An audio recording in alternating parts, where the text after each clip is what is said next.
A stranger almost hit a girl with his car. What happened next shocked him forever. The encounter in the snow. The road was silent, blanketed with the soft hush of fresh snow. A pale winter sun hovered low in the sky, casting a golden light over the white landscape. Matthew tightened his grip on the steering wheel, the heater humming gently as his SUV carved a slow path along the countryside highway. He had just left his parents' cabin, their hugs still warm on his coat, their soft drive safe, echoing in his ears. He loved these visits. Even though his schedule as a paramedic in the city was relentless, he always made time to check on his aging parents. He had brought them a load of firewood, stacked it high, and shared a hot lunch by the wood stove before waving goodbye. Now, with his day off slowly slipping away, he looked forward to heading home. His daughter Emma had asked to make pancakes together that evening. It was a simple tradition, but one he treasured. Just as Matthew reached for the volume knob on the radio, the unexpected happened. Out of nowhere, a small figure darted into the road. He slammed the brakes. The tires screeched against packed snow, the SUV fishtailing slightly before grinding to a halt just feet away from a tiny girl standing alone in the middle of the road. Her boots were too big, her hair was tangled, and her pink coat hung open. Her face was red from the cold, but her eyes wide with urgency met his through the windshield. Matthew jumped out of the car, heart pounding. "Hey, sweetheart, are you okay?"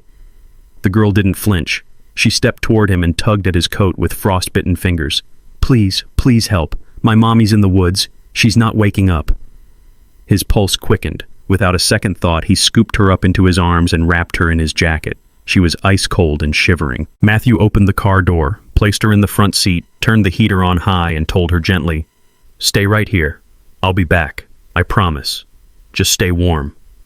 But the little girl's voice stopped him. "No, you won't find her. I'll show you. Please don't go alone." Her voice broke something inside him. The fear in it, the desperation.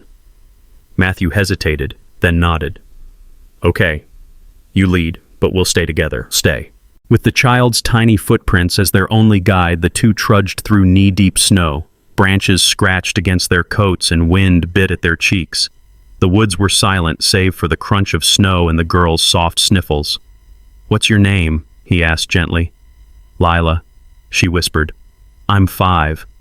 Mommy and I were walking when she said she felt funny. Then she fell. I tried to wake her up. I tried." Matthew's breath caught. "You were very brave, Lila." After 10 agonizing minutes, they found her. A woman late 20s perhaps lay half buried in the snow beside a tree, barely moving. Her skin was pale lips blue. One hand rested protectively over a small backpack. Matthew immediately knelt beside her. He checked her pulse. Faint. But there, she was alive.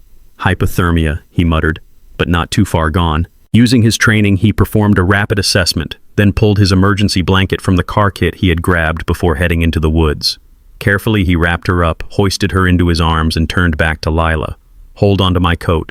Okay, we're getting mommy help."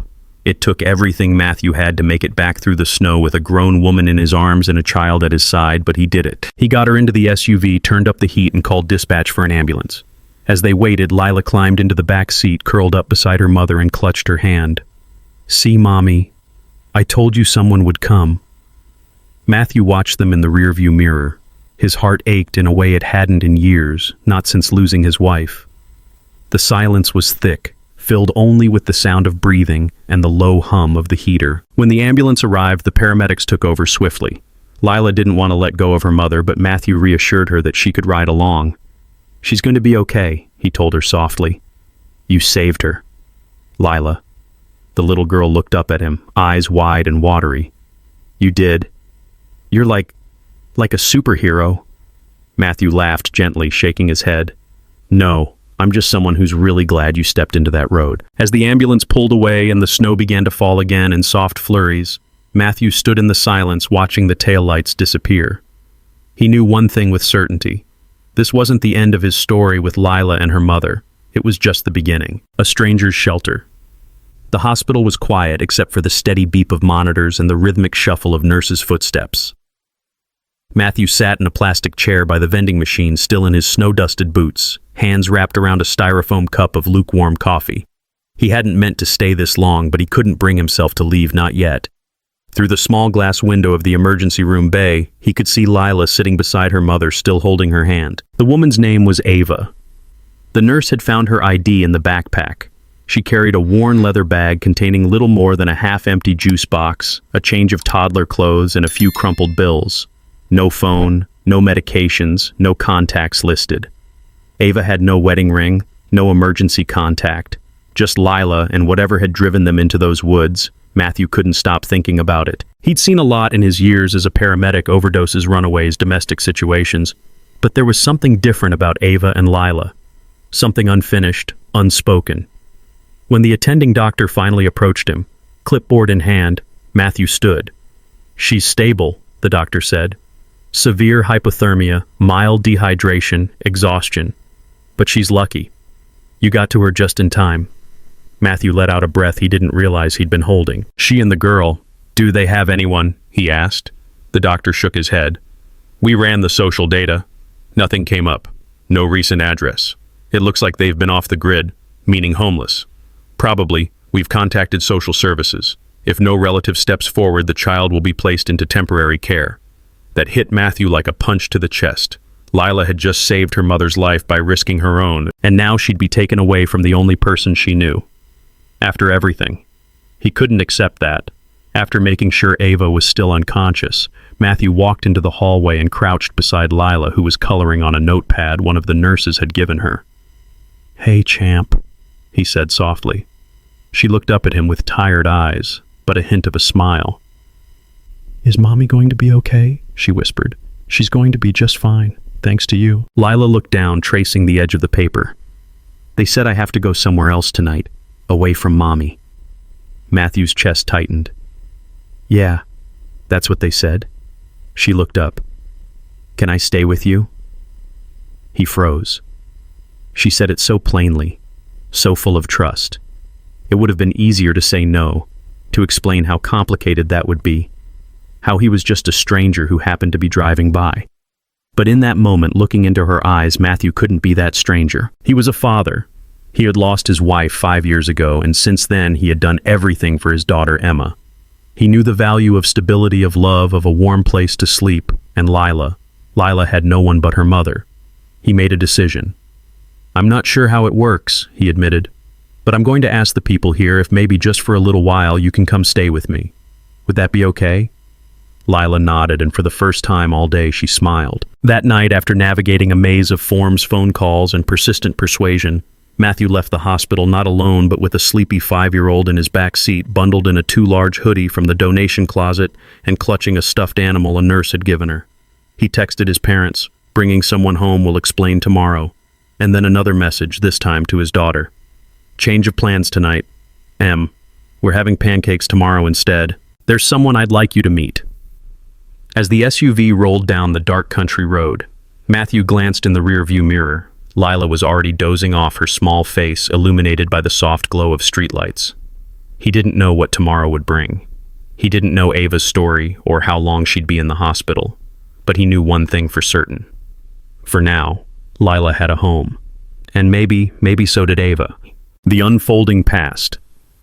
The next morning, sunlight poured gently through the gauzy curtains of Matthew's guest room, illuminating the soft patterns on the quilt that covered Lila. She stirred, then sat up abruptly, as if unsure for a moment where she was, but the smell of pancakes wafting up the hallway anchored her to the present. Downstairs, the sound of sizzling butter and flipping spatulas filled the air. Matthew stood in the kitchen whisking eggs while Emma, his 11-year-old daughter, set the table. Her eyes kept darting toward the staircase. "So, you found her on the road?" "Just like that?" she asked, skeptical but intrigued. Matthew nodded. "She jumped out in front of the truck, said her mom was in the woods." Emma blinked. "That's brave. Also terrifying." "Exactly. She's got guts." As if on cue, Lila appeared at the bottom of the stairs, still wrapped in Matthew's hoodie. Emma greeted her with a cautious smile. "Hey, I'm Emma. You want syrup on your pancakes or just butter?" Lila tilted her head. "Both, please." The breakfast table was a scene of tentative harmony. Lila spoke softly, answering Emma's curious questions with short, honest responses. She liked apple juice more than orange. She didn't like mushrooms. Her favorite color was purple. And yes, she missed her mommy a lot. Emma, who had grown up without a mother herself, didn't press further. She simply slid a tiny glass of apple juice across the table and changed the subject to her favorite TV show. After breakfast, Matthew drove the girls to the hospital. Ava was awake, albeit groggy and weak. She looked startled when she saw Lila rush into the room, but tears quickly gathered in her eyes. "I was so scared," Ava whispered, holding her daughter tightly. Matthew stepped into the room with hesitation.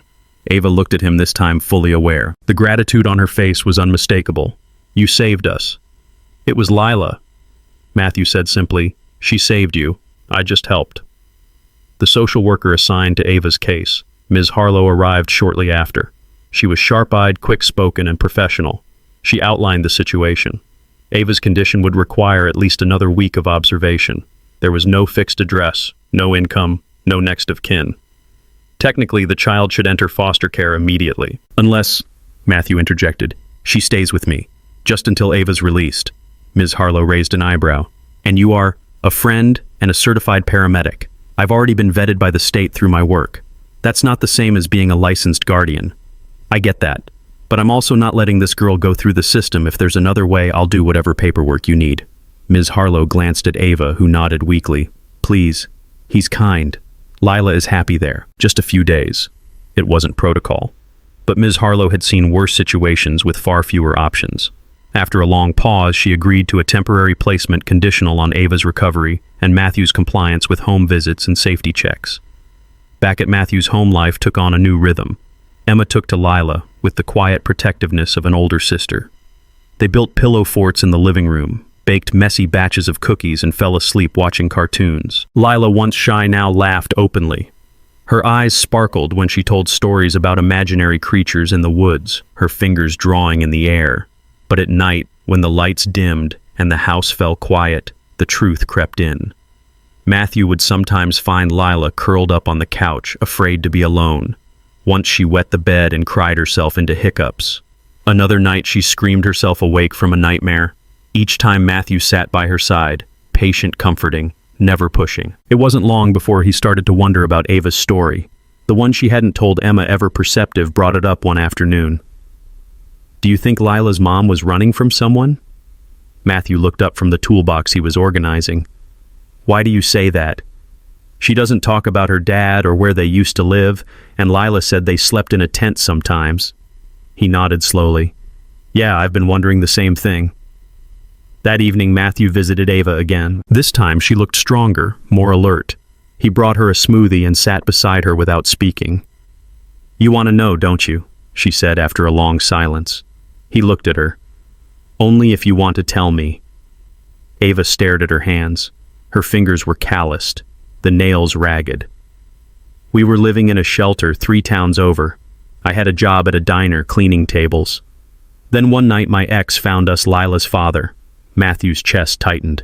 He was angry, violent. "I thought I could handle it, but when he threatened Lila, I knew we had to go. We left everything and ran." "Why not go to the police?" "I tried, but I didn't have proof, and I had a record." Matthew raised an eyebrow. "Years ago, shoplifting, dumb stuff. But it still comes up. When people look at me, they see the record, not the woman trying to build a life." She turned her head to the window. "I didn't know where to go, so we went into the woods. I figured we'd stay hidden until I figured out a plan." Matthew felt the weight of her words settle in the room. "You did what you had to do," he said gently.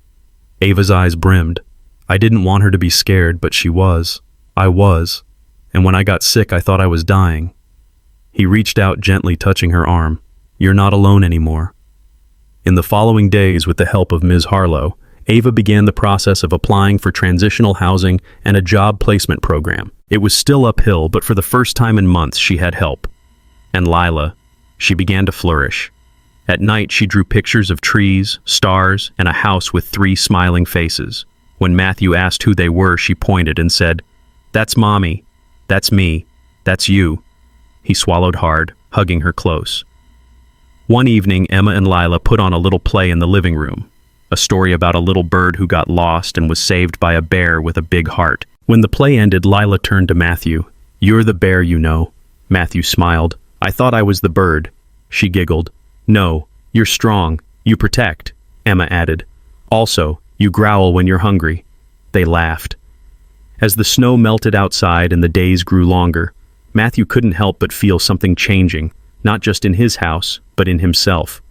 He had opened his door for one night, but somewhere along the way, he had opened his heart. And now he wasn't sure he ever wanted it to close again. A decision at the table.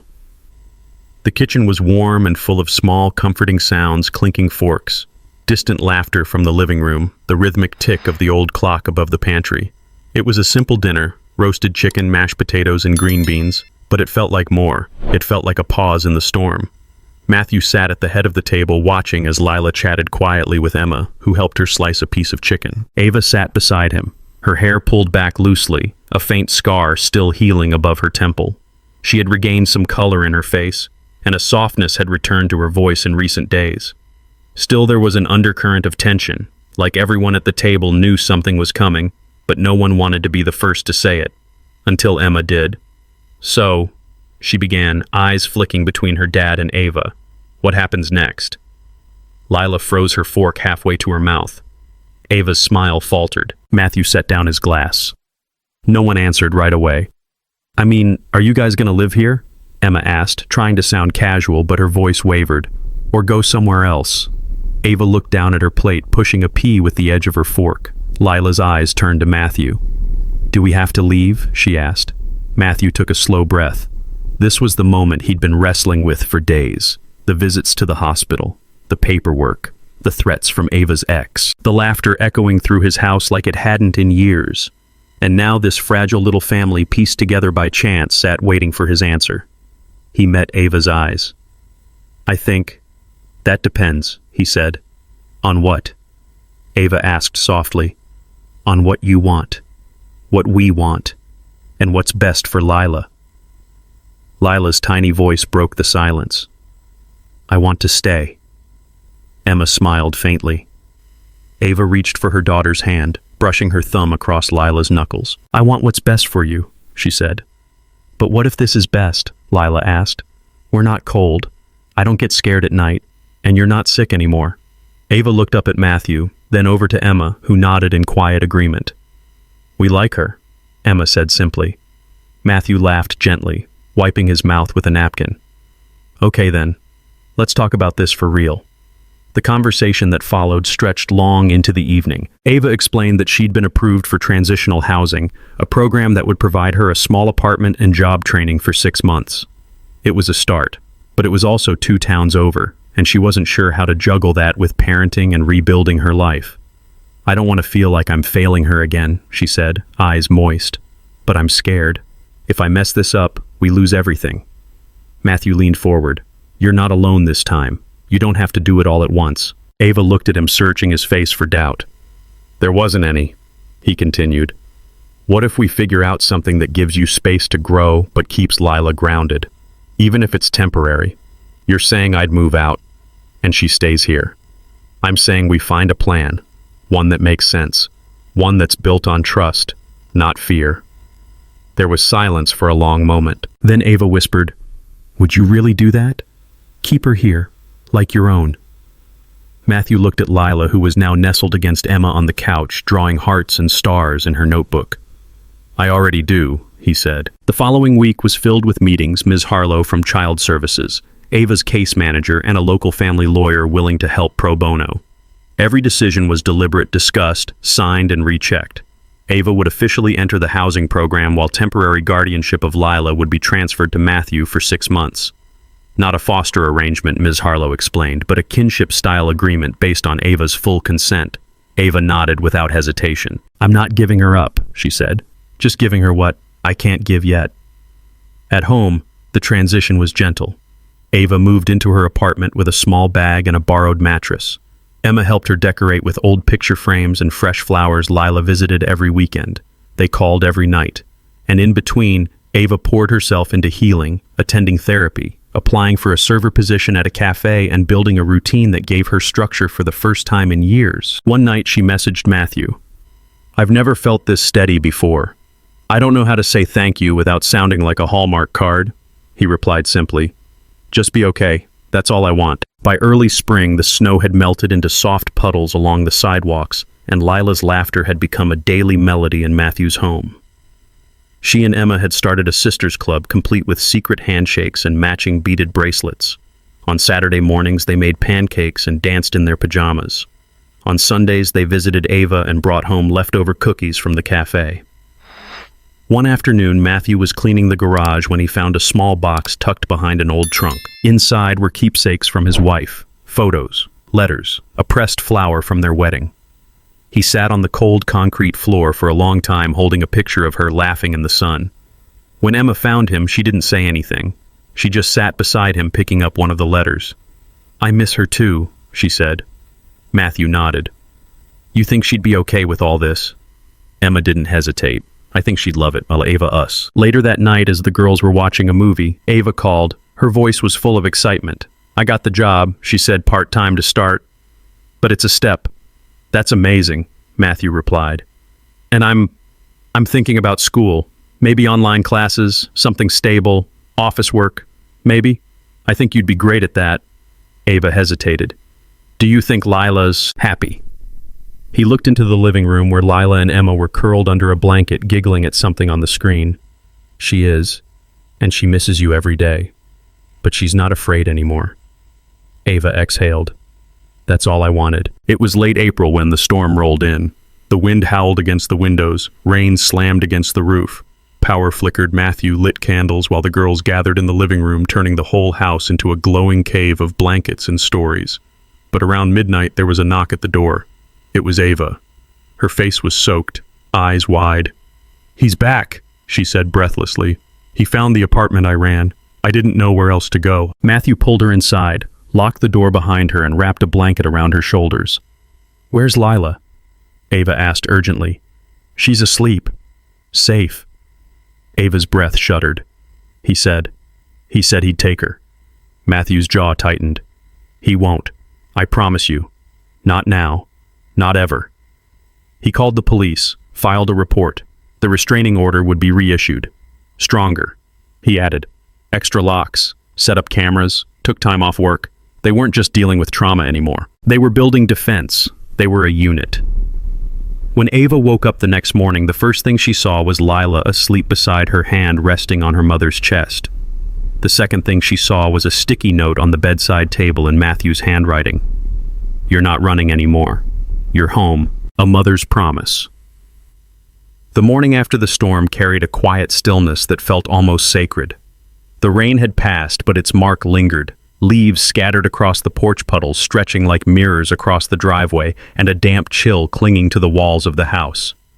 In the guest room, Ava lay awake, listening to the soft rhythm of her daughter's breathing. Lila had curled up beside her in the middle of the night, as if drawn by instinct, and now her tiny hand rested on Ava's chest like a lifeline. For a long time, Ava didn't move. She just stared at the ceiling, eyes open, heart pounding with the lingering aftershocks of fear. The night before hadn't been a dream. Her ex had found her. He had stood outside her apartment in the rain, yelling her name, pounding on the door. She had called the police, but he had left before they arrived. She didn't wait. She had thrown a few things in a bag and run through the storm to the only place she trusted. Matthew's house. Downstairs, the soft clatter of pans signaled that someone was making breakfast. The smell of toast and coffee drifted up the hallway. Lila stirred and blinked awake. When her eyes met Ava's, she smiled sleepily. "Are we home now?" she whispered. Ava swallowed hard. "Yeah, baby," she whispered back. "We are." Lila nestled closer. "Can we stay forever?" Ava didn't answer right away. She held her daughter tighter and closed her eyes. She had run too many times. She had started over more times than she could count. But this felt different. Not just a place, a life. By the time they came down to the kitchen, Emma had already set out plates. Matthew stood at the stove, flipping pancakes, wearing an old hoodie and mismatched socks. He turned when he heard them and offered a quiet smile. "Morning." Ava nodded. Her voice caught in her throat, but she managed a soft, "Thank you." Lila bounced into the kitchen like nothing had happened, asking if there were chocolate chips in the pancakes. Emma winked and handed her the syrup bottle. The rhythm of breakfast resumed like it always did. Messy, warm, real. Later that day, the police followed up. They'd added notes to the report, encouraged Ava to document everything, and offered to assign a victim advocate. Ava agreed. She didn't want to disappear again. She wanted to stand her ground. But it wasn't easy. That night, she sat on the back porch with Matthew while the girls played inside. The air was crisp, the last of winter's bite still lingering in the wind. She hugged her knees to her chest. "I feel like I'm holding my breath all the time," she admitted, "like I'm one step away from it all falling apart." Matthew looked out over the yard. "You're not alone anymore. That changes everything." "What if he comes back?" she asked. "What if I can't protect her?" Matthew was quiet for a moment. Then he said, "You don't have to do it alone. We protect her together." That word "together" lingered in the air long after the conversation ended. Over the next few weeks, Ava didn't return to the apartment. Instead, she stayed. Not officially, not with any announcement, but in the way you slowly unpack pieces of yourself and leave them in corners of someone else's home. A sweater on the coat rack, a favorite mug in the dishwasher, a hairbrush in the upstairs bathroom. The girls didn't question it. To them, it felt natural. Emma had already started calling the guest room Ava's room, and Lila had stopped asking when they'd go back. The house settled into a rhythm. Early morning coffee school drop-offs, quiet dinners, shared chores, and little rituals that stitched their lives closer together. One evening while folding laundry, Ava found one of Matthew's old photo albums. She flipped through it slowly. Pictures of Emma as a baby, of a younger Matthew with his wife, of holidays and birthdays and ordinary days made extraordinary by memory. She paused on a picture of Emma and her mother sitting in a field of sunflowers. Emma must have been 4.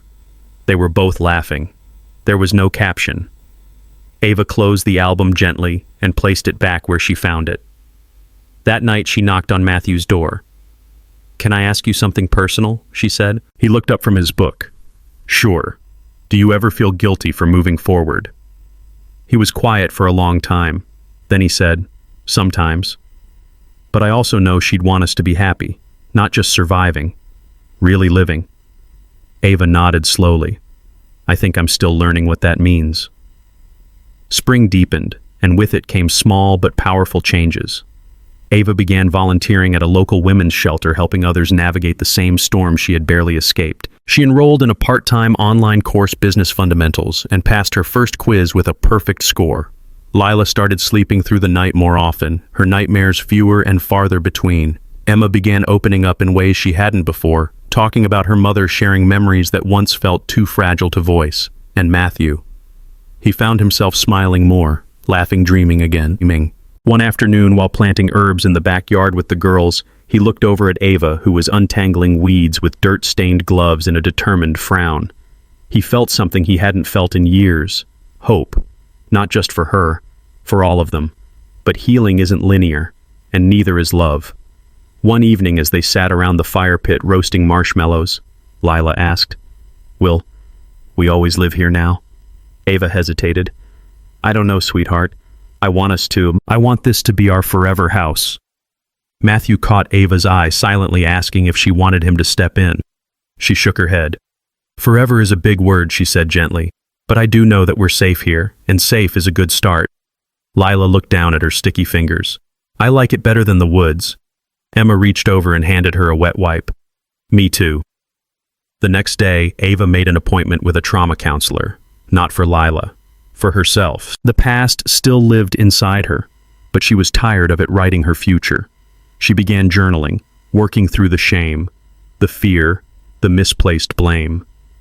She wrote letters she never intended to send to her ex, to her parents, to the version of herself she used to be.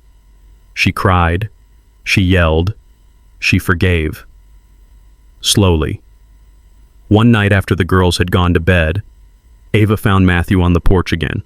This time she didn't say anything. She just handed him an envelope. Inside was a folded piece of notebook paper. "My promise. I will never run again. I will fight for my daughter. I will fight for myself. And if you'll let me, I want to stay. Not just for a while, but truly stay." Matthew looked up, eyes searching hers. "This means something," he said. "I know," she replied. "That's why I wrote it down." He folded the paper, placed it in his pocket, and stood. He didn't kiss her, not yet, but he reached for her hand. She took it. The next morning, Lila woke up and ran downstairs, like always, expecting breakfast and cartoons. But this time, something had changed. Ava stood at the stove, flipping pancakes, wearing Matthew's oversized hoodie. Matthew leaned against the counter, sipping coffee. And Emma sat at the table, sketching a comic strip of a bear and a bird. It wasn't official. No papers had been signed, no announcements made. But in that small kitchen filled with warmth and quiet love, Lila found her answer. This was home. The papers on the table. There were 3 stacks of paper on the kitchen table. One for Ava, one for Matthew, and one labeled Permanent Guardianship Filing, Supplemental. The heading made Ava's stomach twist even though she had seen it coming for weeks. The choice was hers. No one was pressuring her. There had been no courtroom drama, no surprise visits from child services, no looming threats. Only long, heartfelt conversations and the growing realization that the life she and Lila had slipped into was no longer temporary. It had become something real, something stable, something good. And still, Ava hesitated. The morning sun filtered through the window blinds in golden stripes, landing across the top page of the document. It outlined what would happen if Ava voluntarily signed guardianship of Lila over to Matthew. Not adoption, but legal stable protection. The right to make decisions, enroll her in school, get her medical care. The kind of paperwork that would prevent her ex from ever laying claim again. The kind of structure that Lila had never known. The kind of trust that felt terrifying even now. Ava sipped her coffee slowly. Her hands were steady, but her heart wasn't. Across the kitchen, Matthew stood near the sink, rinsing out the breakfast dishes. He hadn't said much since the paperwork arrived. He was giving her space, letting her choose. He knew it had to be hers. Emma had already gone to school and Lila was upstairs playing with her dolls. It was just the 2 of them in the quiet hum of a house that had somehow become theirs. "I know what you're thinking," Matthew said gently, drying his hands with a towel. "That once it's signed, it's forever." Ava nodded. "And what if I mess it up again? What if I get healthy? Really healthy, and suddenly I want to take her back? What if she hates me for letting someone else raise her?" Matthew walked over and sat across from her. "Ava, you're not giving her away. You're giving her safety, and you're not stepping out. You're stepping up." She looked at him. "But it's not fair. You didn't ask for this." He smiled faintly. "Neither did you. But we're both here, and she's here. That has to mean something." Ava stared at the papers. "You'd be her legal guardian, but I'd still be her mother. Always," he said, "and we'll make sure she knows that. Every day." She closed her eyes for a moment. In her mind, she saw Lila as she was 6 months ago, shivering in the snow. Lips blue, face red. Hope flickering behind fear. Then she pictured her, now hair in messy braids, face lit with laughter. Arms wrapped around Emma during movie nights, whispering secrets in Matthew's ear. She was safe. She was loved. Ava had built the raft, but Matthew had kept it from sinking. She opened her eyes and reached for the pen. Her signature was small but firm. 2 weeks later, the paperwork was finalized. There was no ceremony, no celebration, just a quiet afternoon at the county courthouse. A handshake from a clerk and a folder sealed with a date stamp. Ava didn't cry. Not in the building anyway.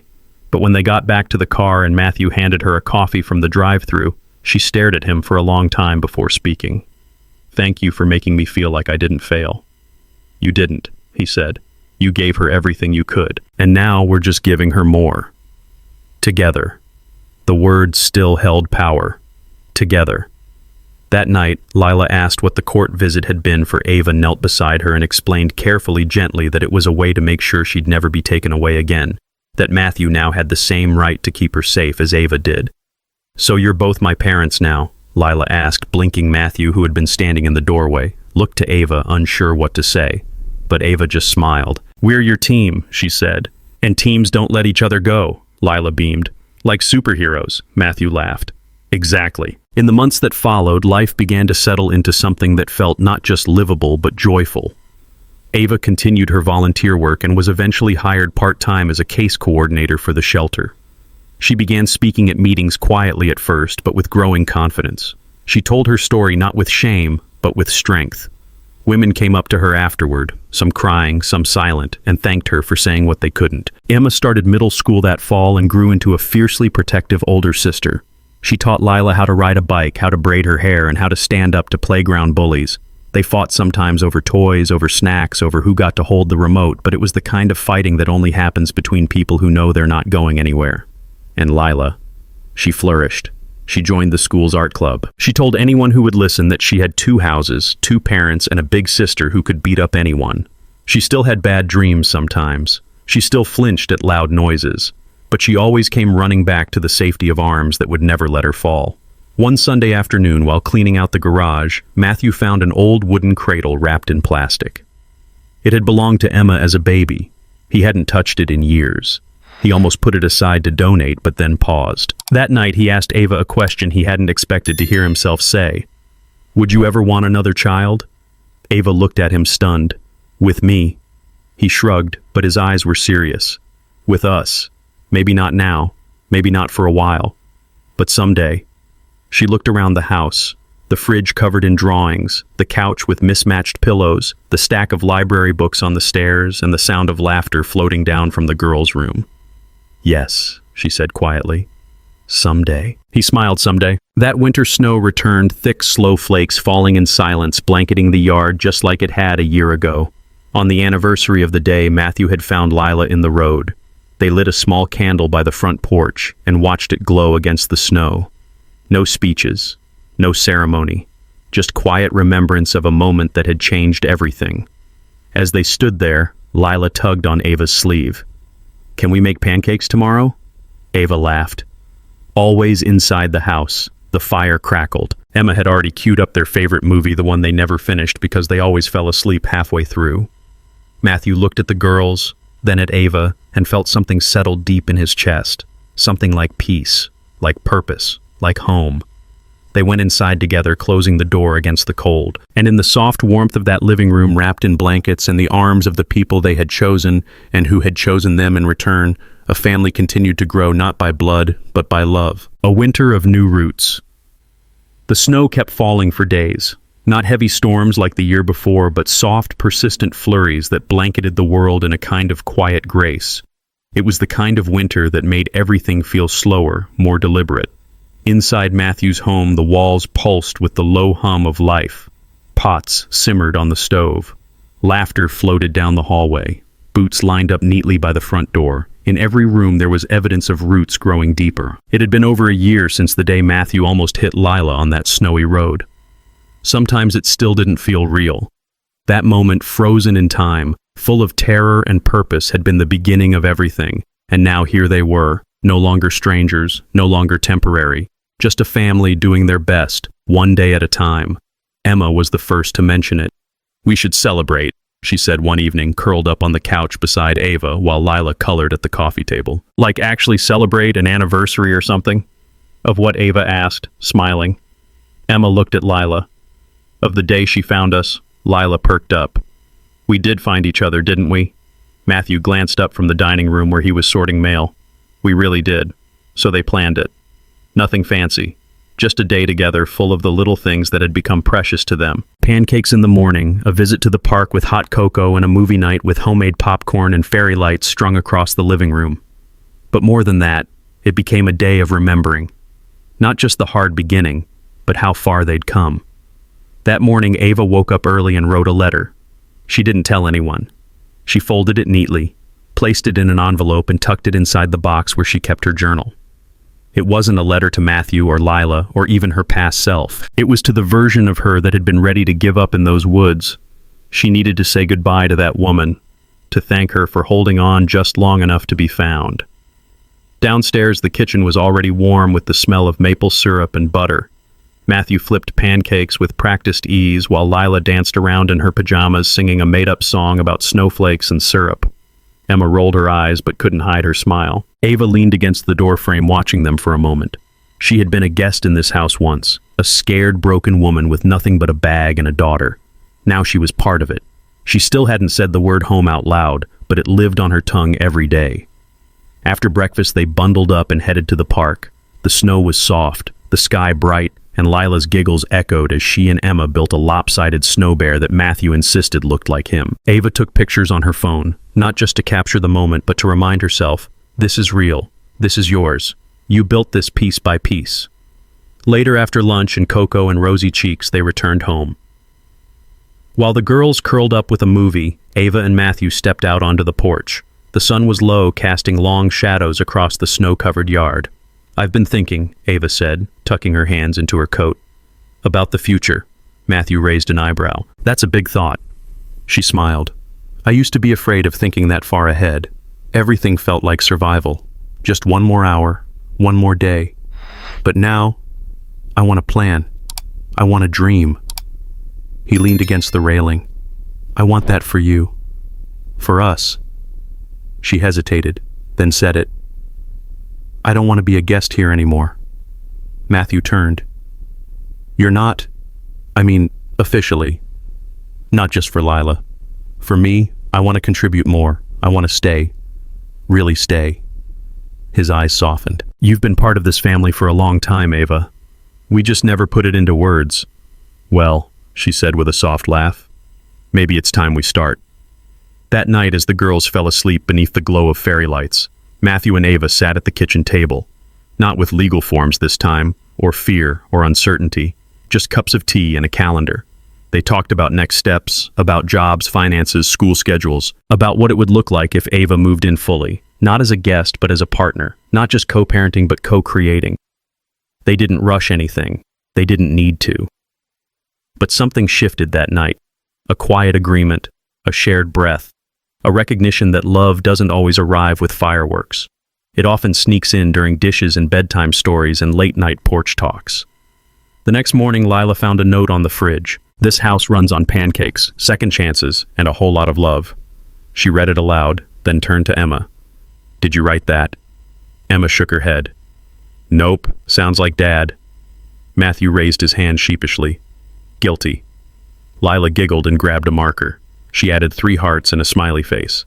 And beneath that, Ava picked up the pen and added her own line. And it's officially our home now. Spring came again quietly. The snow melted. Flowers poked through the soil. The girls packed away their scarves and boots. With each passing day, the house felt more lived in, more theirs. Ava moved the rest of her things in slowly, intentionally. Every photo hung on the wall. Every drawer filled. Every corner claimed was another brick in the foundation she was laying not just for Lila, but for herself. One evening while tucking Lila into bed, Ava whispered, "Do you feel safe here?" Lila nodded. "I feel safe and happy and loud." Ava laughed. "Loud. Yeah. Like I don't have to whisper anymore." Ava kissed her forehead. That's the best kind of feeling. Downstairs, Matthew and Emma were assembling a new bookshelf for the study. It was too tall, slightly uneven, and missing 2 screws, but when it was done, it stood strong. Ava joined them, settling on the couch with a book. Emma looked up. So, this is our forever now. Matthew glanced at Ava. She met his eyes. Not perfect, he said, but yes, this is our forever. Emma leaned back, arms crossed behind her head. Cool, Lila yelled from upstairs. I heard that forever. They laughed. And outside, under the first stars of spring, the house glowed warm against the darkness. Not with grandeur, not with perfection, but with love that had been fought for, chosen, and rebuilt from broken pieces. The house with the red door. Summer arrived like a long exhale after a deep breath, the kind of summer that settled gently, not with a roar but a whisper. Warm winds, soft evenings, and the hum of cicadas just outside the screen door. The trees were thick with green, the garden Matthew and Ava had planted in spring now spilling over with tomatoes, sunflowers, and herbs. Lila couldn't pronounce but insisted on watering anyway. Inside the house, life had found its pace. Smooth in some places, messy in others, but always alive. On a quiet Saturday morning, Matthew stepped outside with a cup of coffee and a can of red paint. He stood on the porch for a long time, staring at the front door. It had always been brown, ordinary, unremarkable. But something about this new season made him want to mark it, not with a plaque or a flag, just a color, something bold, something that said, this is ours now. When he started painting, Lila came running barefoot across the porch. Why red? She asked, brushing her hair out of her eyes. Matthew thought for a moment. It's the color of brave hearts, he said. She tilted her head, like superheroes. He smiled. Exactly that afternoon, Ava returned from the shelter, tired but fulfilled. She had spent the morning mentoring a young woman who reminded her too much of her past self, scared, unsure, hiding behind layers of pain and shame. Ava had listened, not as a counselor, but as someone who understood. And when the girl had asked her, "How did you get out?" Ava had answered honestly. Someone stopped. That's all it took. One person who didn't keep driving. Now she stood on the sidewalk watching the red door dry in the sun. She placed her hand on the handle, not to open it but to feel its warmth. She had crossed many doors in her life, some slammed in her face, some she never dared knock on. But this one, this was hers. Inside, Emma sat at the dining room table writing a school essay on a time I learned something important. She wasn't sure how to explain everything that had happened, so she started simple. Once I thought family meant people who looked like you, but now I know family is people who don't leave, even when it's hard, especially when it's hard. Upstairs. Lila had made a new sign for her room. It was a crooked drawing of their house, complete with 4 stick figures. One tall with glasses, one with long hair, one with a ponytail, and one small and smiling. She added the words, "My family lives here," in purple marker. Of course. That evening they all sat on the back porch watching fireflies blink across the yard. The air smelled of cut grass and grilled corn. Matthew wrapped an arm around Ava's shoulders and she leaned into him, their silence speaking volumes. "I keep waiting for the feeling to wear off," she said softly. "What feeling? That we don't deserve this, that it's borrowed time." Matthew turned to her. "It's not borrowed. We built this. We keep building it." She nodded. "It still scares me sometimes." "Me too," he admitted. "But I think that just means it matters." In the days that followed, they found themselves planning things they never used to. Vacations, school supplies, backyard renovations, weekend hikes. Little by little, their lives stretched beyond survival into something bigger. Legacy, maybe. Or simply presence.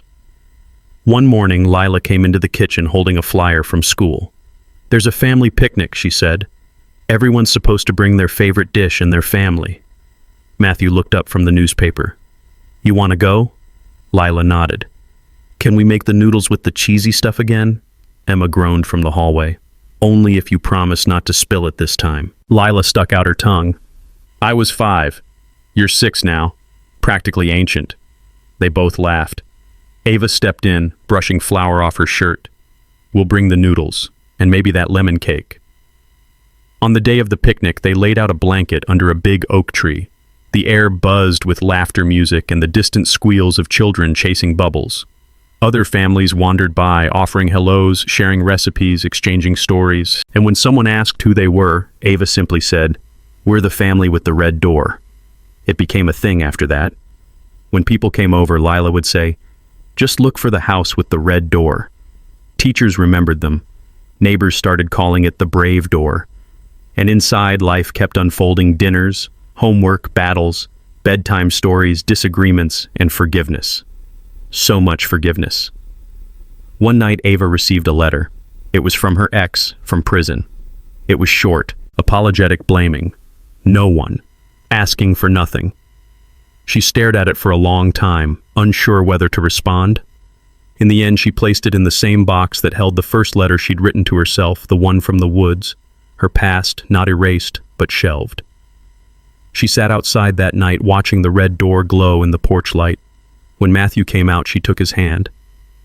"Do you think we'll always live here?" she asked. He thought about it. "I think the door will always be red, wherever we are." That fall, they hosted Thanksgiving.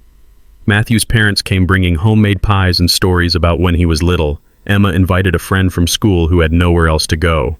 Ava cooked for 2 days straight. Lila made name cards with glitter glue. And when they all sat down around the table, passing dishes and laughter, it wasn't the food that made it special. It was the story behind every chair. The girl who had run into the road, the man who had stopped, the mother who had chosen to stay, the daughter who had opened her heart again, the boy who had grown up too soon, the woman who had learned how to begin again. As the first snow of the season began to fall outside, Lila raised her glass of sparkling juice and said, "To the red door." Everyone laughed and echoed her toast. Later that night, long after the dishes were clean and the guests had gone, Ava walked through the quiet house. She paused at each room, the study, the living room, the staircase, the kitchen. Then she stepped outside. The porch creaked softly beneath her feet. She looked at the door one last time and whispered, "Thank you." Not just to the house, but to every moment that had led her here. Because sometimes the bravest thing you can do isn't running or fighting or even surviving. Sometimes the bravest thing you can do is stay and love.